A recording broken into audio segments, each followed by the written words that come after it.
Hi and welcome to my channel. I'm so excited to be talking about a very important topic that has been on my mind for a while now, and that is how to let your man lead in a relationship. From time immemorial, even from the story of creation, men have been made to be leaders.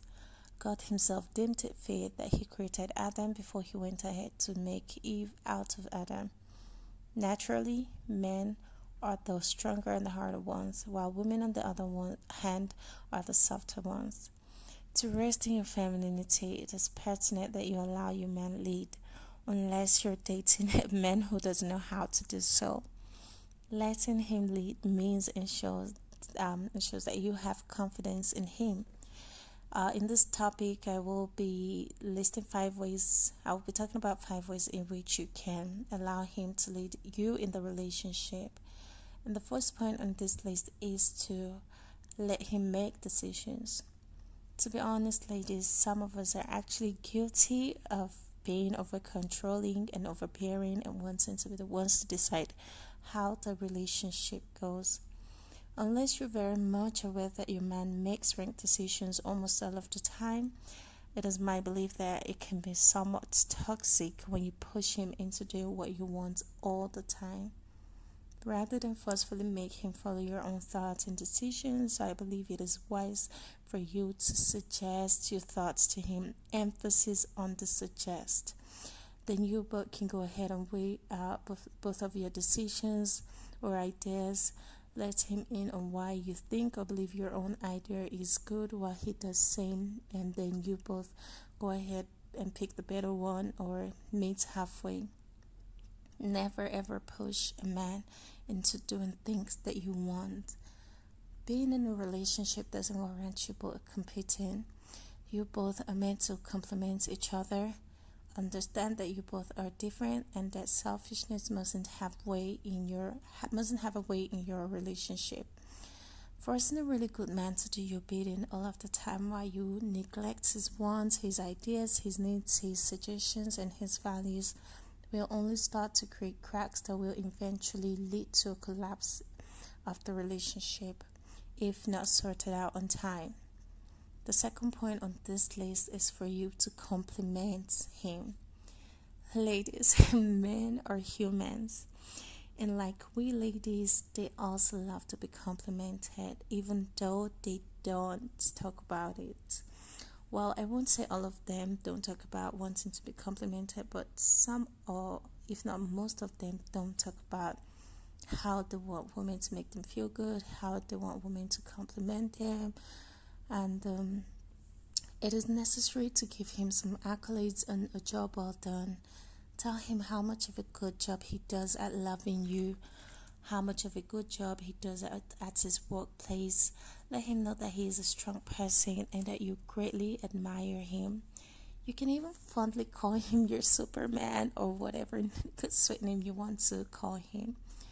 What this does essentially is that it makes him happy and helps him put in more effort into wanting to do better and make the relationship a better one for both of you.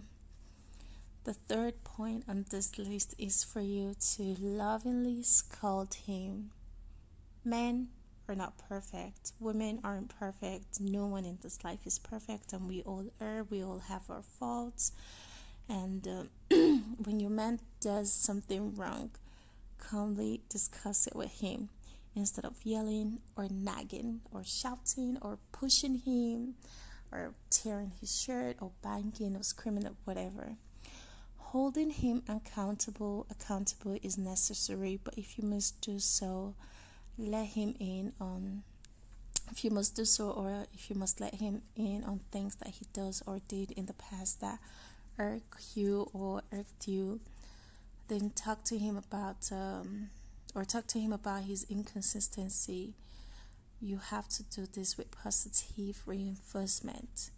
To correct him, find the right time, right attitude, not when you're outrageously angry, and more importantly, right place to correct him.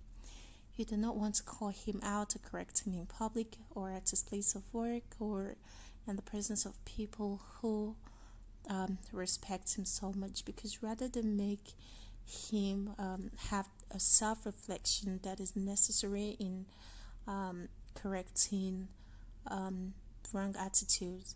He might also get really mad and a huge fight will ensue or occur. Also, correcting him in the wrong place and time will bruise his ego, and that is something that men do not like in any way. To scold or correct him, you want to ensure that you start out the right way. The way that I scold people or correct people or point people towards things that they are doing wrongly is that I usually praise a person and let them know that we all have our shortcomings, and then I go ahead to mention what their shortcomings are. I suggest ways they can improve, and trust me, I have seen positive results. So I'm going to give you an example. You can just go ahead and say, hey babe, you're such a good man, and I love how you love me. I love how you put in so much effort into the things that you love, such as this relationship, such as how you take people, such as how you help people, how you praise people. I love how you dance. I love this and that about you. And you're such a good person, but I think you can do better in the aspect of complimenting me. Honestly, babe, I think you do not compliment me enough. And complimenting me makes me feel good, makes me feel better about myself. It raises my what am I going to call it? I don't know. Okay, yeah, just and I would also like to point out that you did this to me in the past, and I don't like this certain things that you have been doing for a while. If you keep doing this is how it's going to affect me, and I think you can be better. You're a great person, but you need to work on this, and I want you to know that I believe in you, your ability to become a better person. I believe in your ability to change and make this relationship a better one, and I trust that you will do better. And I want you to know that I love you terribly. I love you so much. Yeah, you can go ahead and say not exactly this way, but this is just an example that I have cited, and this is going to have great impacts. He's going to be happy to want to have a reflection, and if he says that truly he's been doing that stuff you pointed out of recent, then he's going to look for ways to change rather than you taking the route of nagging and yelling and screaming and breaking things. Doing things in the aggressive way won't lead to good change. Yeah, so I've been moving on to the next point, the fourth point, which is letting him help you. This channel isn't about pushing religion on people. I will, however, make a reference to the Bible since I am a Christian. If you're familiar with the Bible, you will know that God asks that men till the ground while women, stay back to, take care of the home and all. So, ladies, allowing a man to help you starts by you also being a good lady or woman. And I'm not talking about you faking it, but you being a really, really good and charming lover to your man. You want to ensure you're also a kind person, because to me, I said that it is easier to help people who are kind, good, and charming than those who are nothing but manipulative. Unless, of course, you're dealing with a toxic person. To get him to help you, and I'll say not necessarily financially, you also want to ask in a sweet tone. Use the magic words, which include please and thank you for the ways. Thank him for the ways in which he helps you. You can also suggest to him what you would want him to do, how he can help you, which can range from helping you lift things, fix things, clean up, run errands, get you stuff. But ladies, don't overdo things. If he helps you clean the house, sometimes don't go ahead and make it his duty to always clean the house, always cook, always do things in the house, and then you sit back and you're laid back and you don't want to make effort at all. So the fifth and final point, you want to respect your man. When a man is good, ensure you let him know, telling him how much of a good person he is. Respecting him and helping him boost his confidence doesn't equate to you being played down. Respecting your man involves not using cuss words at him, not bruising his ego, not letting him feel less than he truly is, not shaming him, whether physically, emotionally, financially, or in whatever way you can think of.